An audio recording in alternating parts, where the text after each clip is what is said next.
You know this is nonsense. And they know that most of you know this is nonsense, but it doesn't matter because the more they have you in a chokehold, the less important it is for them to try to convince you that they're giving you the Heimlich maneuver because they've already got you in a chokehold. So they don't need to get your consent. So it can be outlandish. It doesn't matter. Their reasons can be outlandish. They can even tell you it's because of UFOs at this point, and you'll go along with it. But they can't make you not feel what's happening. You will feel what's happening. You are feeling what's happening. So they can't confuse you about what you're feeling, but they can confuse you about why it's happening. And as long as they can confuse you about why it's happening, then you won't do anything about it. Because you know that you're under siege. You can feel it every time you walk into a store. The prices are climbing like a fever. Your whole life in that country is measured in swipes, measured in fees. It's measured in an endless succession of small humiliations. And this is never addressed, never seriously talked about at all. Hello guys, welcome once again to the channel. I hope wherever you're watching, you're having a great time. Now, I've come across a clip by Shahid Bolsen that is quite interesting. I know for many years, Americans have been complaining that the cost of living is becoming unbearable, and regardless of the president who comes to office, this cost keeps going up. When will it go down? Shahid Bolsen has an answer for you, and he says that you are broke because your economic system has been designed to break you and to bring you down.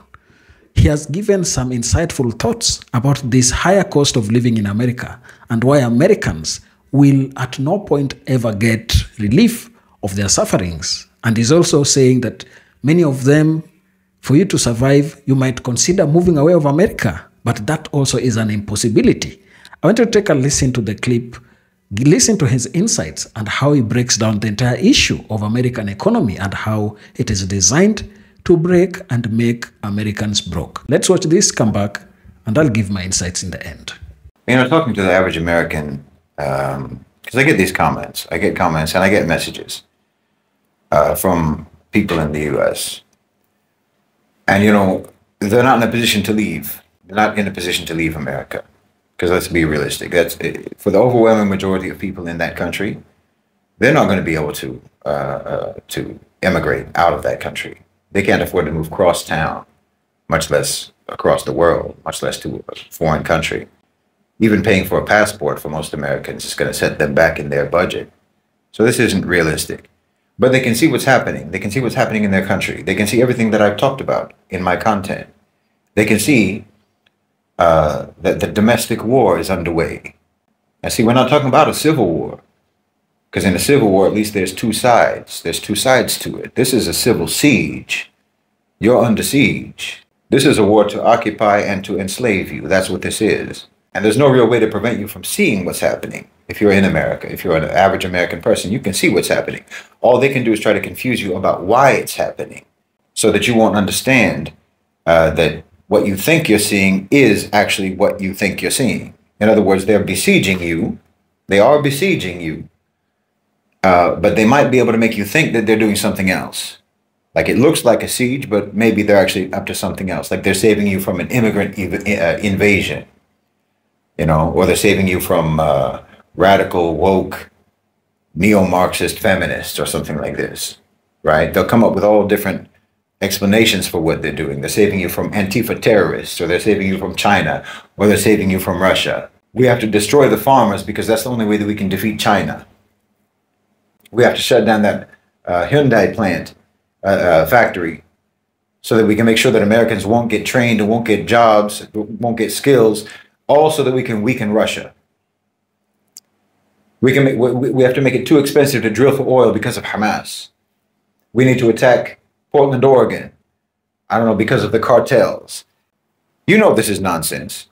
And they know that most of you know this is nonsense, but it doesn't matter because the more they have you in a chokehold, the less important it is for them to try to convince you that they're giving you the Heimlich maneuver because they've already got you in a chokehold. So they don't need to get your consent. So it can be outlandish. It doesn't matter. Their reasons can be outlandish. They can even tell you it's because of UFOs at this point, and you'll go along with it. But they can't make you not feel what's happening. You will feel what's happening. You are feeling what's happening. So they can't confuse you about what you're feeling, but they can confuse you about why it's happening. And as long as they can confuse you about why it's happening, then you won't do anything about it. Because you know that you're under siege. You can feel it every time you walk into a store. The prices are climbing like a fever.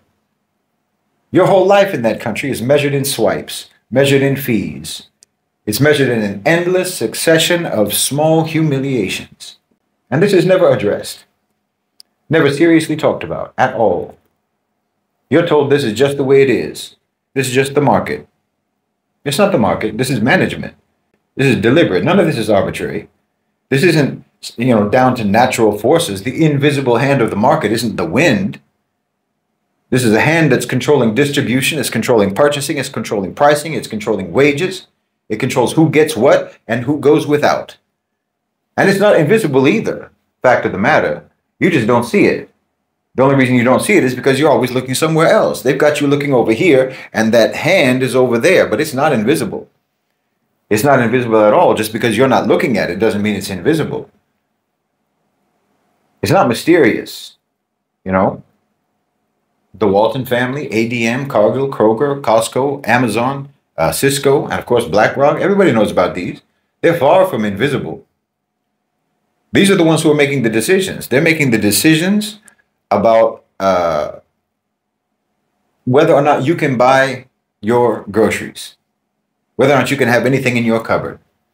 Do you know that the median salary for the CEOs of those companies that I just named, the companies that decide how much a can of beans is going to cost you, the CEOs of the companies that decide whether or not you can buy a dozen eggs or some bread, their median annual salary is $16 million. $16 million to decide how much your child's breakfast is going to cost. Astronomical wealth for them, austerity for you. They'll tell you that the costs went up. They'll say it's because of the tariffs. They admit that the costs go up because of the tariffs, they'll say.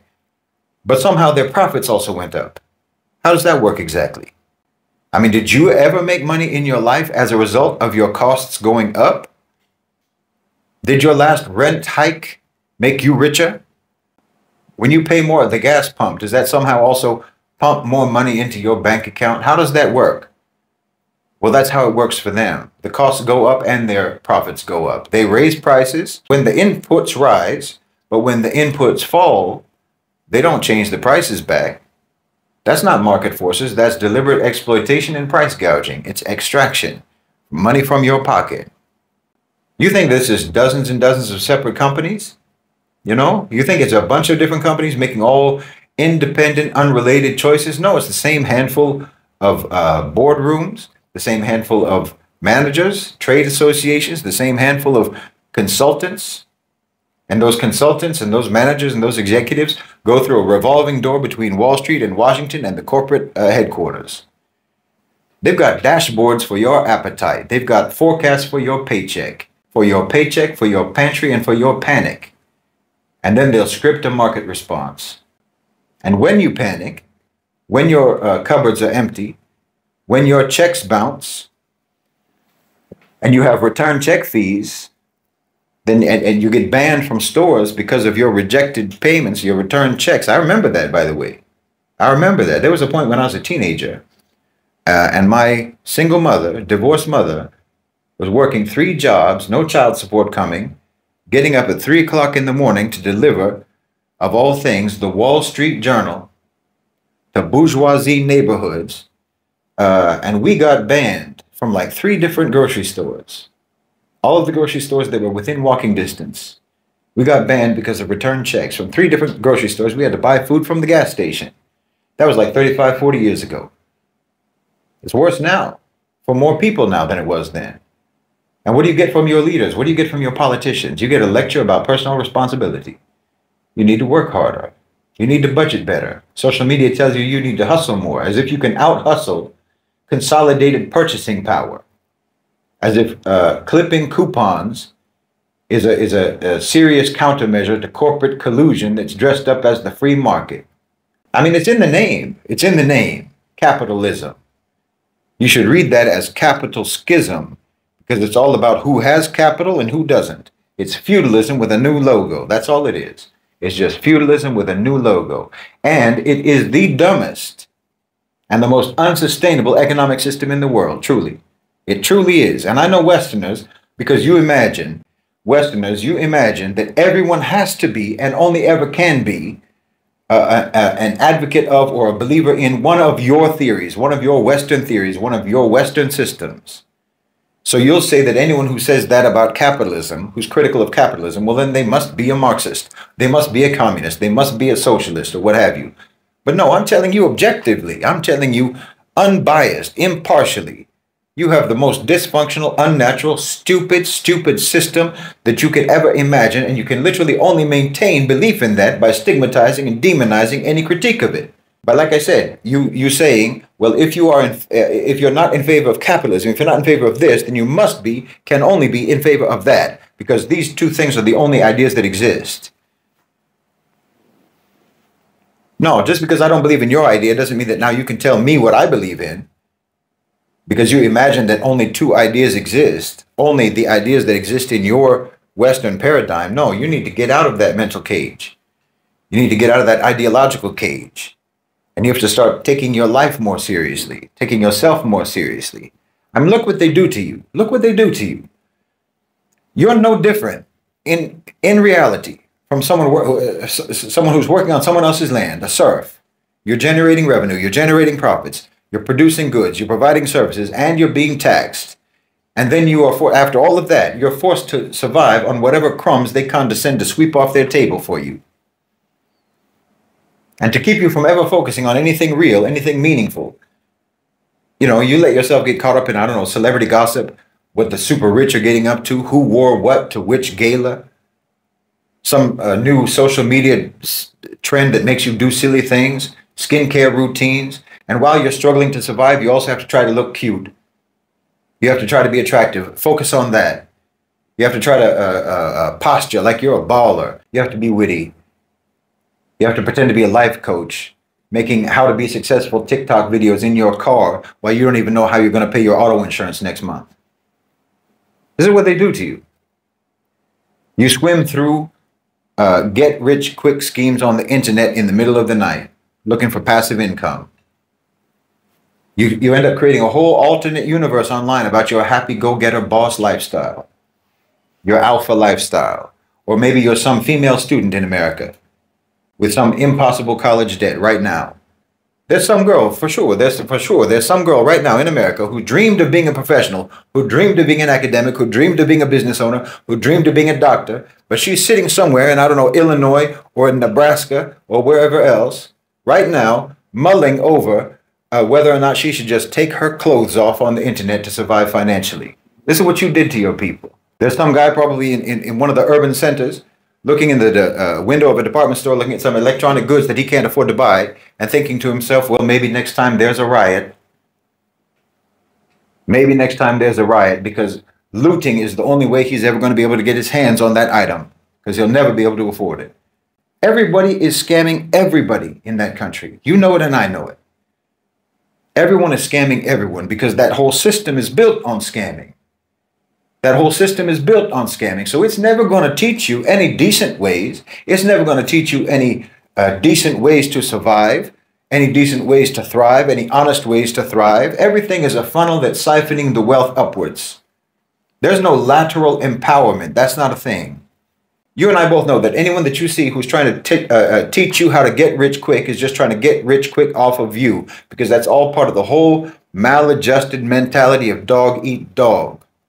It's that predatory system, and that predatory system is never going to teach you how to get along with people. That predatory system is never going to teach you how to cooperate with people, how to achieve mutual upliftment between people. It's always going to be extractive. It's always going to be predatory. It's always going to be exploitative. It's that whole so-called civilization that has a pillage mentality, a plunder mentality, a theft mentality, a slaver mentality. You have to break that mindset. There's no shame in being poor. Certainly not in that country. There's no shame in being working class in that country. If you find yourself mocking people who are struggling to survive financially, well, you're nothing but a sycophant for the system that is making them have to struggle, that's making them suffer. You know, I see people online using this word brokies, like an insult, brokies, meaning basically that if you're a brokey, then that means that you are from approximately the 85% of all the American population who do not have a six-figure income. In other words, you're like everybody else. Using the same language and having the same mentality of your class oppressors and using that language and that mentality against each other. Why, it's sick. If you're broke, it's because your economic system is designed to break you. Look at the language that they use. Get ahead. That's what you're struggling to do, right? You're struggling to get ahead. Get ahead of who? Get ahead of everyone else who's struggling just like you? You see how they pit you against each other? Wallahi, as long as they've got you like this, as long as you act like this, as long as you think like this, you're never going to do anything but get devoured by the people who are making you think like this. That's why I keep saying you need to build sufficiency. That's the opposite of isolation. They've got you in isolation. But I'm talking about both individual and collective sufficiency, functional autonomy. This is your only chance. This is your only option. So yes, average American people will ask me. I get these comments, like I started to say. People who do not have the option to get out of that society. It's not feasible, it's not viable for them. And the answer is this. Or anyway, part of the answer is this: community sovereignty. You need to work on community sovereignty, community autonomy. I told you before. Look at how the system trains you to be. Okay? Look at how they train you to be and train yourself to be the opposite. So they trained you to be isolated. They trained you to compete. They trained you to see your fellow citizens as rivals or as potential resources that you can scam and that you can exploit. So you need to train yourself to build connections, to cooperate, to share, and to uplift one another. These aren't just platitudes. I know it sounds like platitudes, but I'm talking about practical realities. I'm talking about lifestyles. I'm talking about choices. I'm talking about ways of doing things. You're being trained right now to accept scarcity, to be used to scarcity in a so-called land of abundance. Self-isolation in neighborhoods that are full of people who are going through the exact same thing that you are. Anxiety in a country, financial anxiety in a country that has the resources that could literally feed continents. You're not weak. You're just oblivious to your own power. But that innate power is buried under programming and indoctrination and ideologies, and you have to extricate yourself from all of that. You have to dig yourself out of that, and then you need to start digging out all of that latent power that you have. Quietly, legally, peacefully, step by step, starting on your block. The people that you pass every day in the hallway, or even your online community, your online friends and acquaintances. Build a sufficiency zone, piece by piece, step by step, brick by brick, house by house. It's really not that daunting. In fact, this is why they need to so relentlessly program you and propagandize you to not see it, to not know how to do it, because it's quite straightforward. You can start small. One building, one cul-de-sac, one basement of one masjid.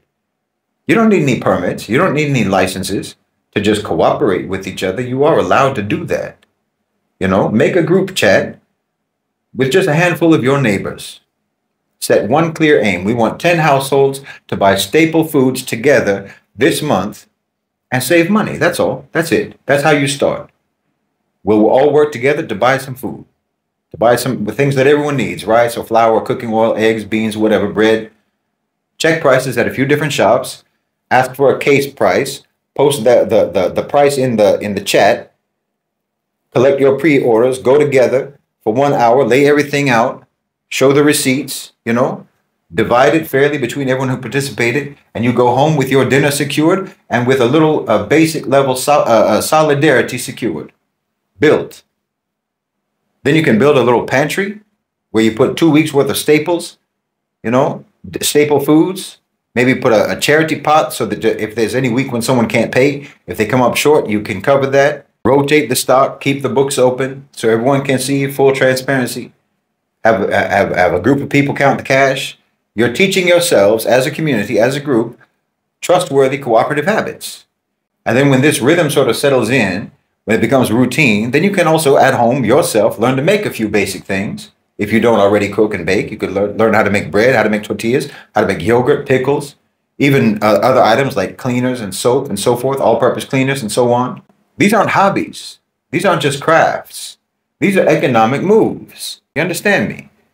Everything that you can produce for yourself becomes one less dependency, one less way in which you are dependent upon a system that's trying to crush you. And it's skills that your children will inherit. So then you have your group and you meet once a week for an hour, say. You share what you learned, you eat together, you build community, and your children watch. And they understand that adults can solve real problems with their own hands. So now you have built a small community that provides for each other, provide for themselves and provide for each other. That's the first layer of autonomy. Because of course you're still patronizing probably those same big outlet stores, Walmarts and so on. So you need to keep developing. You need to try to change where your money is going. You need to try to find independent wholesalers. You need to look into the so-called ethnic markets that are in your area. Latino store that sells rice by the sack, the Arab store, the halal shop, South Asian shop, African importer, family-run bakeries, and so on. Places that will give you a case price for yesterday's bread, for example. You show up with predictability. You know, we can buy the same item every month from you, so can we lock in a fair price? You're not going there begging, you're going there offering stability. Locate local small farmers, ranches, you know, farmers markets, and so on. Try to increase how much of your community supplies their needs from independent providers on a collective basis. That's the next layer. Now start looking beyond your neighborhood. America is not an island. The global South keeps that country alive. Coffee, tea, rice, spices, lentils, dates, cocoa, fruits, vegetables, everything. Most of that value is captured before it ever reaches your plate. You can change that. You can change that by changing your relationships, expanding your relationships, growing your relationships, building bridges. You don't have to become an expert in customs. You don't have to become an expert in logistics. You can use the people who already exist, who are already doing that work. Right to the commercial desk of a consulate, say Indonesian consulate, Mexican consulate, Moroccan consulate, Pakistan, Kenya.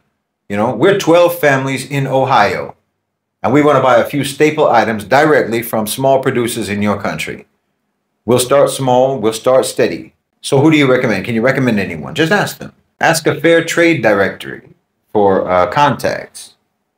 Talk to the people in your local mosque or your local community center who have families overseas.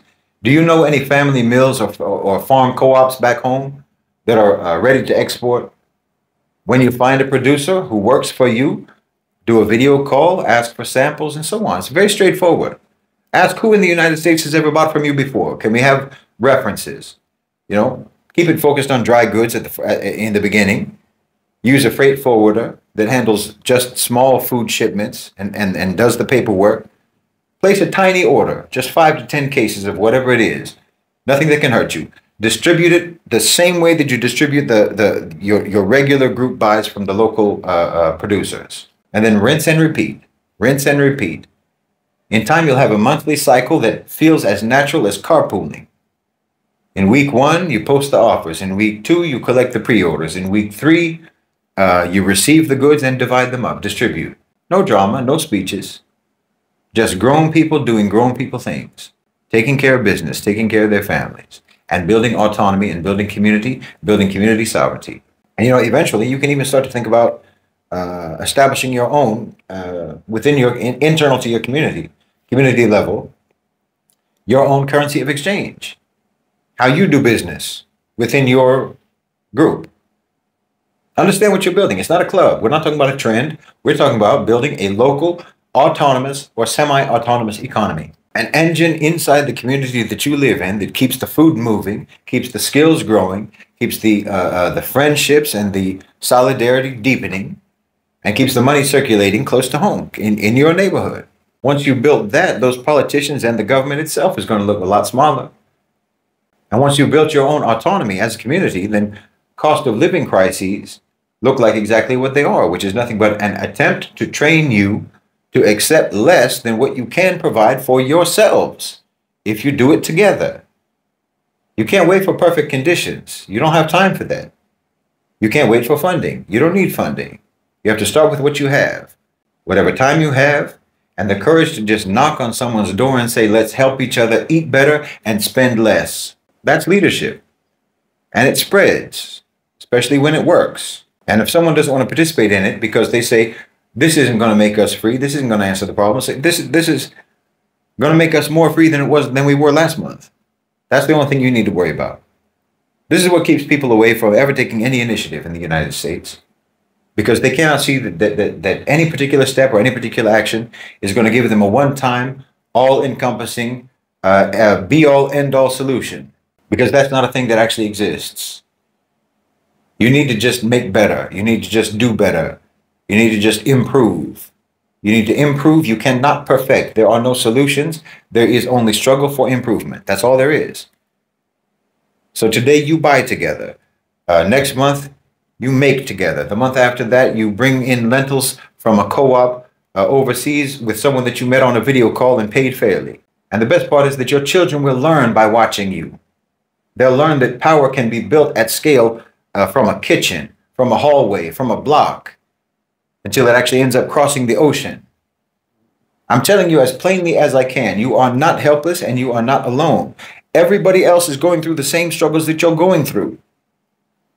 Your own home, your own house, your own apartment can be the start. Your block can be the start.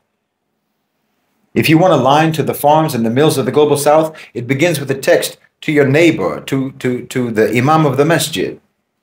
It begins with a list of 3 staple foods that you and your friends and your neighbors use every week, need every week, and you realizing that you don't each have to figure out in isolation how you're going to survive, how you're going to secure for yourself those basic needs, those staple items. See, people keep telling me that, Shahid, you hate the West, you hate America. No, I hate what the West and I hate what America has done. I hate what they've done to the Muslim world, and I hate what they've done to the global south, and I hate what they've done to their own citizens. We're Muslims. We love humanity. We love fairness. We love justice. We love mercy. And we hate oppression, and we hate injustice, and we hate cruelty and greed and exploitation. I hate what that country has done to you because it's horrendous. And I know it's horrendous because they did it to me too. I came up like that. I came up through that. I'm not talking about something that I don't know about and haven't been through, haven't lived through. Like I said, we're Muslims, and it doesn't matter to us if you believe what we believe or not. It doesn't matter to us if you're Muslim or not. You deserve to eat. Islam teaches us that among your God-given rights as a human being is material subsistence. And common sense tells you, basic intelligence will tell you, that if your subsistence is under someone else's control, then I don't care how much you talk about living in the land of the free. You will never have freedom as long as your subsistence is under someone else's control. If you can't secure for yourself and for your community your food, shelter, and basic needs, then that community is nothing but a slave colony. And you're always going to be the slave of the one who has the power, who has the control to provide for you what you need. If you can't provide it for yourselves, then you're going to be the slave of whoever is providing it for you. So when you're ready, we'll help you. Middle Nation will help you. I'll help you. We'll help you write that first message to a trade office. We'll try to help you meet your first producer in the global south if we can. We'll try to help you find ways to set up your first small shipment from an exporter in the global south. I'm not talking about theory. I'm talking about groceries. I'm talking about a sufficiency zone. Allah subhanahu wa ta'ala did not command us to accept humiliation. Feeding your own family should not depend on the quarterly guidance of men who earn $16 million a year, more in a day than you earn in a decade. Do you think that the Lord of all the worlds, the Lord of creation, your creator and my creator, Rabbul Alameen, makes our subsistence contingent upon the confidence of shareholders? No, provision is from Allah subhanahu wa ta'ala. And whoever wants to control the distribution of the provision from Allah is by definition unjust. Our job as Muslims is to obey the truth and organize our lives around it. Well, they have created a whole system that is organized around falsehood. Look, if you can organize 10 households, you can organize 50 households. If you can secure weekly staples for you and your family and your community, you can secure monthly staples. So map your block, map your neighborhood, Find out who bakes, who farms, who drives a van, who has a spare freezer, who can do the books, who can negotiate. Put the skills to work and turn your whole block into a single organism. You can build a community in which a mother doesn't need a CEO's permission to feed her children. Now, again, obviously, this is just one form of autonomy. This is just one form of autonomy, because once you build that, once you fortify that, you stabilize that, then you can also deepen it. You can also layer it. You can also expand it. You can explore energy solutions, for example, water sourcing solutions, skill sharing, and so on. Like I say, turn your community into a sovereign ecosystem. There is no reason whatsoever why you can't do this. No reason whatsoever. The only impediments that there are psychological, emotional, and cultural. Yes. The only impediments are the impediments that they programmed into your mind, that they programmed into your heart, that they programmed into your habits. The only impediments are attitudinal. You understand? The pessimism, the defeatism, the antisocial reflexes, the passivity, the docility, the animosity that has been inculcated in you towards your neighbors and towards your fellow citizens. These are all of the things that the power structure implanted in you. Like I say, psychologically, emotionally, and in your habits and so on. But practically, in reality, in the real world, there is no real world reason why you can't do something like this. And there is every real world reason why you need to do this. What a great commentary from Shahid Bolsen. I think he's given this topic a great justice and a great analysis. He says that the American system is designed to break and make Americans poor. Nothing they can do about it. And until they get to know the right place to watch or the right place to direct their complaints, only then can they do the right thing. But right now, they're still looking at places where their solution and the answers can never come from. One of the reasons why he says this is structural wealth redistribution from poor to rich. Bolsen argues that many parts of American system, taxation, mortgages, credit cards, are set up so that wealth moves upwards. He suggests that policies and financial instruments aren't neutral. They redistribute wealth away from low and middle income people towards those who are already wealthy. Shahid sees this as the strategy that has been deployed to make Americans continue remaining poor, because he says that the wealth that is in America is only designed to go to the wealthy. The wealthy continue getting wealthy and poorer people continue getting poor. And this is the problem that America has. Another point is that poverty has always been used as a tool of control in America. According to Bolsen, poverty is deliberately maintained as a counter-democratic device. If people are financially disparate, they have less time, energy, and capability to engage politically or challenge elites. Bolsen says that making people focus on just surviving diverts attention away from rights, justice, or demanding systemic change. So this poverty that exists, I think not only in America but across the world, if you are complaining of poverty in your country, know that it is something that you have not done to yourself, but it is something that the elites have designed to make you forget about the main things that you need to be fighting about. He's there calling for people to not really look at the rightful things, but continue depending or focusing on survival. And when you are busy finding the best work you can do to survive, you will never have time to think about rights that are really needed by you. So that is a tool that has always been used by elites to ensure that they have control over you forever.